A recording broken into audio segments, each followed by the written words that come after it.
توحید فی المحبت کیا ہے؟ اللہ سے محبت تمام محبتوں سے بالا تر ہو جائے. کوئی محبت اللہ کی محبت سے اوپر تو نہیں، برابر بھی نہ ہو. برابر ہونا شرک ہے، اوپر ہونا تو سمجھیے کہ اور پتہ نہیں شرک کے علاوہ بھی کوئی اصطلاح میں ایجاد کرنی پڑ جائے. سورہ بقرہ میں فرمایا وَمِنَ النَّاسِ مَن يَتَّخِذُ مِن دُونِ اللَّهِ أَندَادًا يُحِبُّونَهُمْ كَحُبِّ اللَّهِ وَالَّذِينَ آمَنُوا أَشَدُّ حُبًّا لِلَّهِ. لوگوں میں سے کچھ ایسے بھی ہیں جو اللہ کے سوا کچھ ہستیوں کو محبوب بنا لیتے ہیں، اللہ کا مد مقابل بنا کر ان سے وہ محبت کرنے لگتے ہیں جو اللہ سے کرنی چاہیے تھی.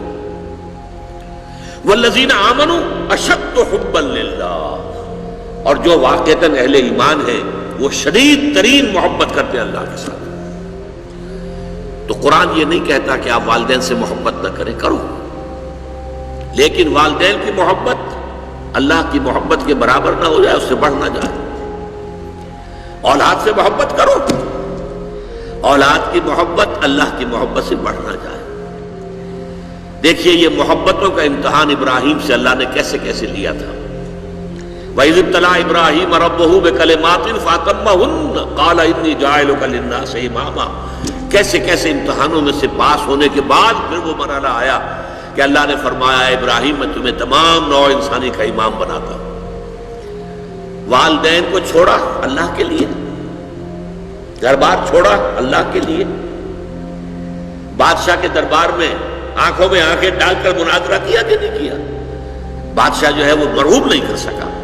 فَبُہِتَ الَّذِي كَفَرَ، بلکہ جو مناظرہ ہوا ہے تو بادشاہ جو تھا نمرود وہ مبہوت ہو کر رہ گیا. اپنی جان کو اللہ سے، اللہ کی محبت سے زیادہ نہیں سمجھا. آگ میں کود گئے کہ نہیں، بے خطر کود پڑا آتش نمرود میں عشق. عقل ہے محو تماشائے لبے بام ابھی. پھر اپنے ملک کی محبت پر اللہ کی محبت کو ترجیح دی، ملک چھوڑ دیا، ہجرت کی. آخری امتحان جو لیا ہے، آخری امتحان جس سے کڑا امتحان ہو نہیں سکتا. 100 برس کی عمر میں وہ 13 برس کا بیٹا جو دعائیں مانگ مانگ کر اللہ سے لیا تھا، اکلوتا بیٹا، حکم آیا ذبح کر دو. یہ ہے سب سے بڑا امتحان. 100 برس کا بوڑھا انسان اور بڑی دعائیں مانگ مانگ کر بیٹا لیا. 87 برس کی عمر میں حضرت اسماعیل کی ولادت ہوئی ہے. اب 13 برس کے ہو گئے ہیں. فلما بلغ معه السعی، جب بھاگ دوڑ کے قابل ہو گئے. 13 برس کا جوان بچہ جو ہے باپ کا دست و بازو بن جاتا ہے، بھاگ دوڑ. اس لیے آتا ہے نا کہ ابراہیم اور اسماعیل دونوں تھے جو بیت اللہ کی تعمیر کر رہے تھے. وَإِذْ يَرْفَعُ إِبْرَاهِيمُ الْقَوَاعِدَ مِنَ الْبَيْتِ وَإِسْمَاعِيلُ، اس اسماعیل کے بارے میں انی ارا فی المنام انی اذبحک فانظر ماذا تری. اے میرے بچے میں دیکھ رہا ہوں خواب میں، بار بار یہ خواب آ رہا ہے کہ میں تمہیں ذبح کر رہا ہوں، اور اس کے لیے چھری پھیر دی. یہ تو اللہ تعالیٰ نے جو ہے قد صدقت الرؤیا انا کذالک نجزی المحسنین، اللہ تعالیٰ نے کہا بس بس امتحان ہمیں لینا تھا، وہ امتحان پورا ہو گیا. یہ ہے محبت، توحید فی المحبت. اللہ کی محبت تمام محبتوں سے غالب. اور اگر کوئی ایک محبت بھی آ کر آپ کے دل کے سنگھاسن پر اللہ کی محبت کے ساتھ براجمان ہو گئی، بات ساتھ کہہ رہا ہوں، اوپر نہیں، ساتھ بیٹھ گئی آپ کے دل کے تخت پر، تو یہی شرک فی المحبت ہے. اب دیکھیے یہ تو میں نے انڈیویجول لیول پر آپ سے بات کی. اب آئیے اجتماعی سطح پر، بلکہ اسی ضمن میں ایک آیت اور سن لیجئے. اللہ کی محبت کے ساتھ جڑی ہوئی محبت ہے اللہ کے رسول کی محبت، اور پھر تیسری محبت ہے اللہ کی راہ میں جہاد کی محبت. اب توحید فی المحبت کے لیے سورہ توبہ کی آیت نمبر 24 جو ہے وہ لرزا دینے والی بھی ہے اور بہت جامع بھی ہے. قل ان کان آباؤکم وابناؤکم واخوانکم وازواجکم وعشیرتکم واموال اقترفتموها وتجارۃ تخشون کسادها ومساکن ترضونها احب الیکم من اللہ ورسولہ وجہاد فی سبیلہ فتربصوا حتی یاتی اللہ بامرہ واللہ لا یہدی القوم الفاسقین.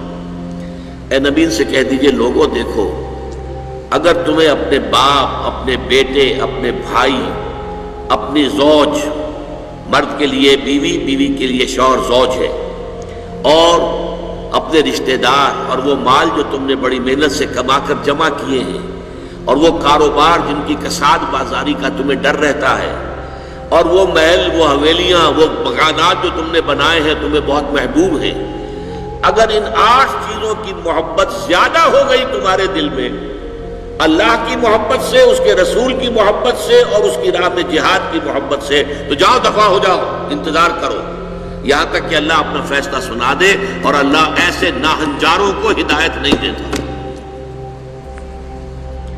8 محبتیں ایک پرڑے میں ڈال لیجئے، باپ کی محبت، بیٹے کی محبت، بھائی کی محبت، بیوی کی محبت، رشتہ داروں کی محبت۔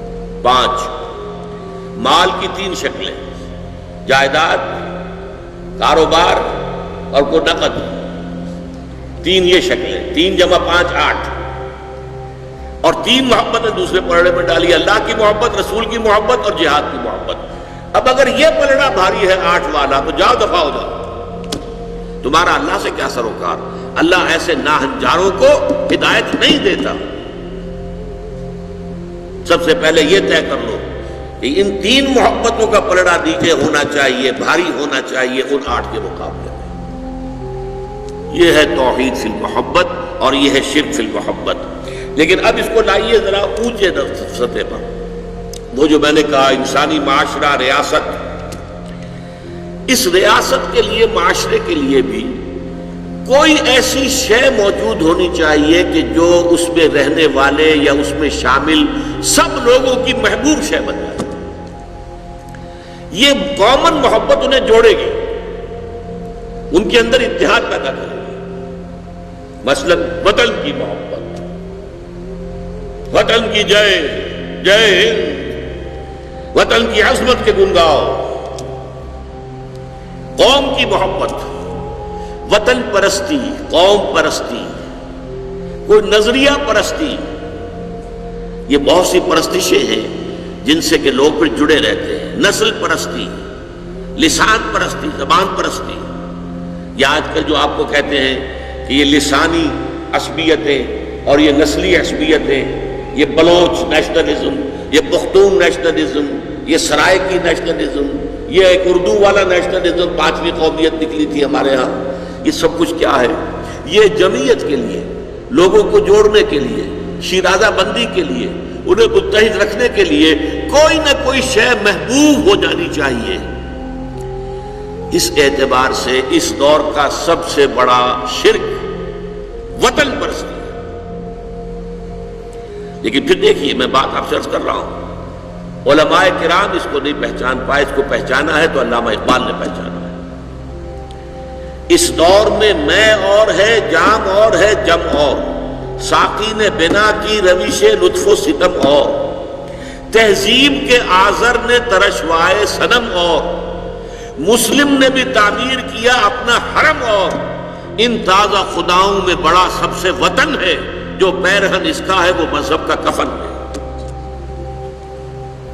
نظارہ دیری نہ زمانے کو دکھا دے، اے مصطفی خاک میں اس بت کو ملا دے۔ یہ وطن پرستی شرک، اس دور کا سب سے بڑا شرک۔ نیشنلزم جو ہے وہ لوگوں کو جمع کرنے والی شے ہے۔ ہماری قوم، ریشیل نیشنلزم بھی ہوتا ہے، نسلی قومیت، اور آج کل نیشنلزم جو ہے وہ علاقائی ہوتا ہے، ٹیریٹوریل نیشنلزم۔ ایک ملک میں رہنے والے جو ہے اس وہ سب ایک قوم ہے اور اپنے ملک سے محبت سب سے اوپر کر دے۔ یہ ہے در حقیقت علامہ اقبال نے جس کو کہا کہ وطن ایک تو ہے وطن سے محبت ہونا، وہ ٹھیک ہے، حب الوطن من الایمان حدیث ہے۔ گفتار نبوت میں وطن اور ہی کچھ ہے، اور گفتار سیاست میں وطن اور ہی کچھ ہے۔ وطن جب آتا ہے ایک پولیٹیکل کانسیپٹ کی حیثیت سے، وہ معبود بنتا ہے۔ اس معبود کی ایک نماز ہے، آپ کھڑے ہو جاتے ہیں، ترانہ پڑھا جا رہا ہے اور آپ کھڑے ہیں، جھکے ہوئے، سر جھکا کر کھڑے ہیں۔ یہ قنوت جو ہے یہ کس کے لیے ہو رہا ہے؟ وطن کے دیوتا کے لیے ہو رہا ہے۔ وطن کے دیوتا کا ایک اور ہے سلامی، جھنڈے کو سلامی دی جا رہی ہے۔ جھنڈا وہ علامت ہے آپ کے وطن کی۔ آپ کے علم میں ہوگا میں اس ترانے کے پڑھے جانے کے وقت کھڑا نہیں ہوتا، اور اس سے بڑی کنٹروورسیز بھی ہوئی ہیں، مجھے بڑی تلخ باتیں بھی سننی پڑی ہیں، لیکن میں یہ سمجھتا ہوں کہ در حقیقت یہ وطن کی نماز ہے، وطن کی حمد ہو رہی ہے، وطن کے اور ترانے گائے جا رہے ہیں۔ در حقیقت یہ اجتماعی سطح پر پولیٹیکل سائنس کے اعتبار سے آج وطن جو ہے وہ ایک معبود کی شکل اختیار کر گیا۔